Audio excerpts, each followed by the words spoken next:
হরে কৃষ্ণ, রাধে রাধে। রাধা কৃপা 56 ইউটিউব চ্যানেলের পক্ষ থেকে অনন্ত কোটি সাধুগুরু বৈষ্ণবের চরণে ধন্যবাদ প্রণতি জ্ঞাপন রেখে আজকের আমরা কামদা একাদশীর মহত্ব শ্রবণ করব। তো আগামী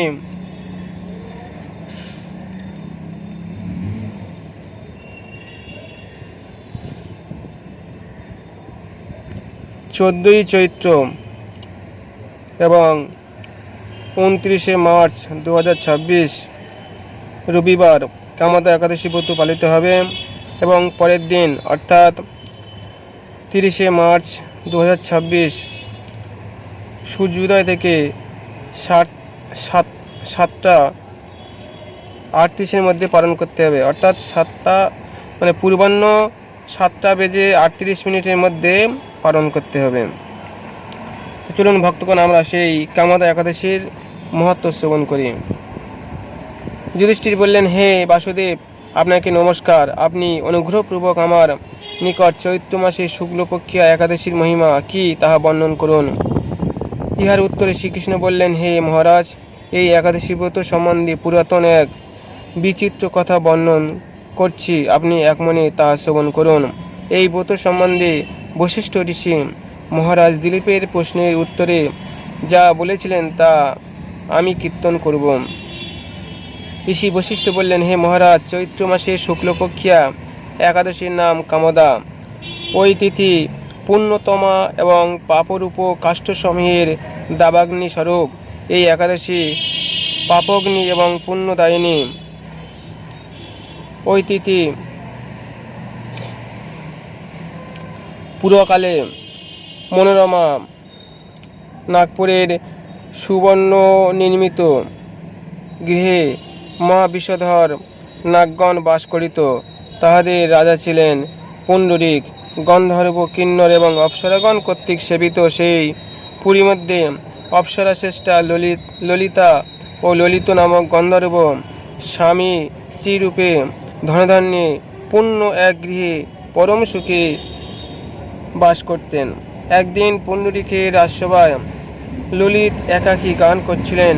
এমন সময় ললিতার কথা স্মরণ হওয়ায় ছন্দ বন্দে তাহার জিহ্বা স্খলিত হইতে লাগিল।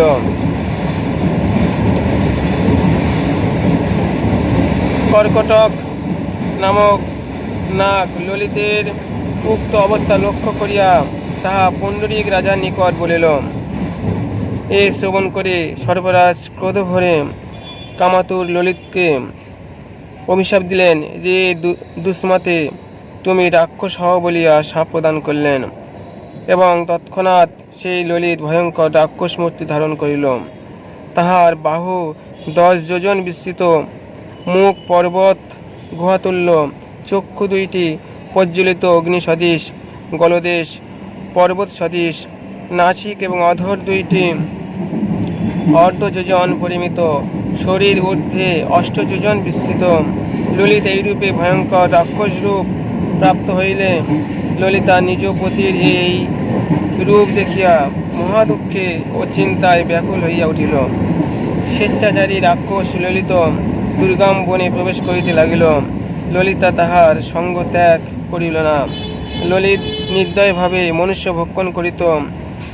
এই পাপের ফলে তাহার মনে বিন্দুমাত্র শান্তি ছিল না। পতির সেই দুরাবস্থা দর্শনে ব্যথিত হইয়া ললিতা রোদন করিতে করিতে গভীর বনে প্রবেশ করিল। একদিন ললিতা বহু কৌতুকপূর্ণ বিন্ধ্যা পর্বতে উপস্থিত হইল।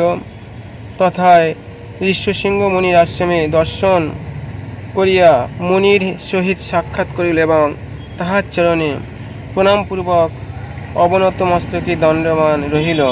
মুনি তাহাকে জিজ্ঞাসা করিলেন, হে সুন্দরী, কে তুমি, কাহার কন্যা এবং কি কারণে এই মহা অরণ্যে প্রবেশ করিয়াছ, তাহা সত্য করিয়া বল। তদুত্তরে ললিতা বলিল, হে প্রভু, আমি বীরধন্যা নামক গন্ধর্বের কন্যা।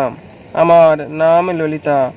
আমার পতির রাক্ষসস্ত দূর হয়, অর্থাৎ আমার পতি রাক্ষস জনি থেকে যাতে মুক্ত হন, এইরূপ উপায় বলিতে সকাতর নিবেদন করিতেছি।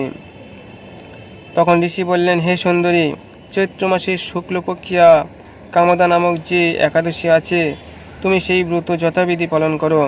এই ব্রতের পূর্ণ ফল তোমার স্বামীকে অর্পণ করিলে তৎক্ষণাৎ তাহার সর্বপাপ বিনষ্ট হইবে। বশিষ্ঠ ঋষি বললেন, মহারাজ দিলীপ, মুনির বাক্য শ্রবণ করিয়া আনন্দ সহকারে কামদা একাদশী দিনে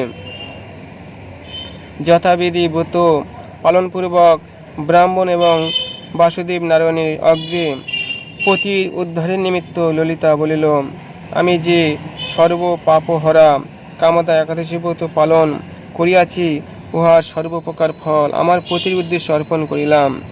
এই পুণ্যের প্রভাবে তাহার রাক্ষস জনি থেকে মুক্ত হোক। ললিতার পুণ্য ফল প্রদানের বাক্য উচ্চারণ মাত্রেই সেই স্থানে দণ্ডমান ললিত পাপশূন্য হইয়া দিব্যদেহ প্রাপ্ত হইল। তাহার রাক্ষস জনি থেকে মুক্ত হওয়ায় পুনরায় নিজ গন্ধর্ব দেহ পাইয়া এবং রত্ন অলঙ্কার রাশি দ্বারা ভূষিত হইয়া ললিতার সহিত মিলিত হইল এবং তাহারা বিমানে আরোহণপূর্বক নিজ গন্ধর্ব লোকে গমন করিল। হে মহারাজ দিলীপ, এই ব্রত যত্ন সহকারে সকলেরই পালন করা কর্তব্য। মনুষ্যগণের হিত কামনায় এই ব্রত কথা তোমার নিকট বর্ণনা করিলাম। ইহা ব্রহ্ম হত্যাদি পাপ রাশি বিনাশক এবং পিশাচস্ত বিমোচক। ইহার মতন তিলকে শ্রেষ্ঠ কোনো ব্রত নাই। এই ব্রত কথা শ্রদ্ধাপূর্বক পাঠ এবং শ্রবণে বাচপেয় যজ্ঞের ফল লাভ হইয়া থাকে। হরে কৃষ্ণ, রাধে রাধে। অর্থাৎ আপনারা এই ব্রত পালন করুন এবং নিজ নিজ মানব জীবনকে ধন্য করার চেষ্টা করুন। এখানেই ব্রত কথা সমাপ্ত করছি। হরে কৃষ্ণ, রাধে রাধে।